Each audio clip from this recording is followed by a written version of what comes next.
Who's in the mix for round 16 selection against the Crows is the question on everybody's lips, and the match committee is a hot topic of discussion for a lot of Richmond supporters most recently, and it's going to be fascinating to see what type of changes we pull this week ahead of the big game against the Crows on the back of a pretty flat and not very good effort against the Bulldogs, it must be said. But in terms of some names who might be in line for selection, I think it's fair to say that McKelty-Lefau is probably front and centre for those who should be in line to come in. I put that video out the other day with his highlights of his pressure acts that he can do up the ground as well. I would play him as our deepest forward, not Tom Lynch, because Lynch cannot chase and shut down those exit lanes. McKelty can, and it's going to make a big difference to how quickly teams exit our forward 50. It slows them down, which means it slows down the movement up the field as well. And it will hopefully then reduce the amount of uncontested possessions that teams beat us by, which should then ultimately keep us in game. So I think McKelty has a multi-prong effect by playing in our side. The other effect he has is aerial presence, smashing into packs consistently, bringing the ball to ground. He's tackling. He tackles with some serious intent, as we know. And he's not a bad mark and shot for goal either. The question becomes who maybe misses for him.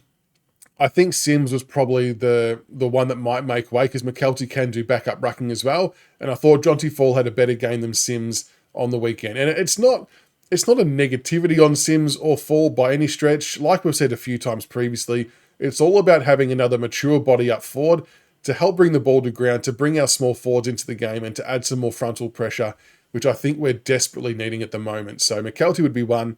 Jacob Blight, he's another one who's clearly bashing the door down. Another monster game, 20-odd disposals, 14 marks. It's the 5th week in a row that he's put up numbers like that as a key defender.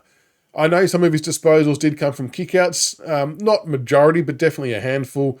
And yeah, some kicks across the face of goal and whatnot. But he's doing it consistently. And I guess the only player you can really swap him out for is Noah Bolter. Will the club have the courage to make that decision on the back of Bolter having a pretty stinky game?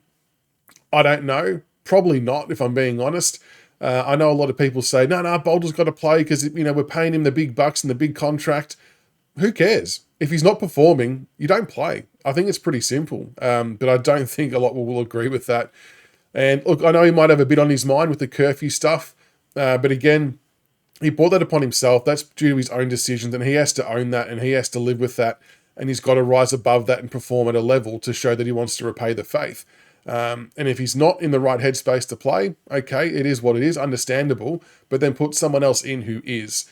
And unfortunately, I don't see Blighty making his way into the side any other way but in a key defensive role, and Miller's not going anywhere. He's one of our best defenders, or is our best key defender, and top 5 or 10% in the AFL, so he's not getting bumped out the way no matter what some of the haters might think. And we're just essentially waiting for a curfew occurrence for Bolter before Blight will get his chance. So it won't be this week though, I don't think. So it'll be another week in the VFL potentially for Jacob Blight. Some other names in contention, James Trezise and Morris Jr. Now those two, they've had a reasonably good 3 weeks of football. Their last game against the Bulldogs for both of them probably wasn't as good as the previous game.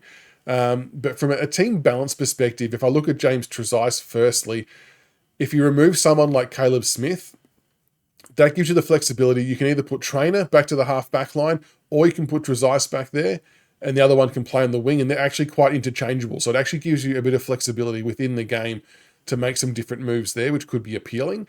And Morris Jr., I'm really liking what he's doing in the midfield. And he didn't have a 25 possession game, but I think it was about 17, which was still pretty good. 7 tackles, was heavily involved in a lot of contests.